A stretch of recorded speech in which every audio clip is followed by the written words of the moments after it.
Vi har lidt lækkert her på lageret. Vi godt vil vise jer en hel række rigtig spændende motorer. Stort set nye.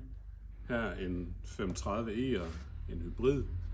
Kendetegn ved, at den har den store varmepumpe, kølepumpe nede under elektrisk drev, som en almindelig benzinmotor uden hybridteknik ikke har.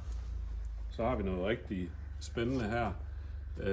M4 motorer, ikke kun én, men 5 styk heroppe af, at alle sammen har kørt under 30 km. Det drejer sig om S55-motoren med 430 heste.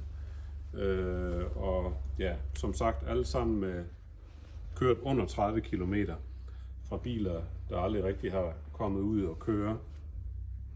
5 styk i alt. S55-motor. Længere hernede kommer så 3 styk M6 S63, sådan 560 heste.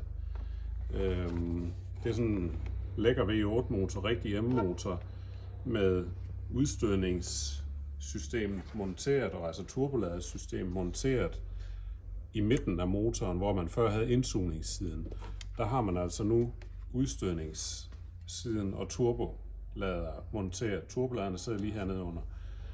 Det gør man for at få varmen fordelt rigtigt i motorrummet. Tidligere steg varmen op ned fra manifoldene, som kom på siden.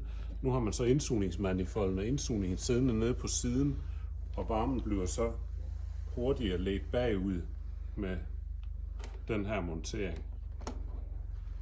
Der står altså 3 stykker i alt. S63 motor med 560 heste. Ja, små 1800 hestekræfter i alt, fordelt her på 3 paller.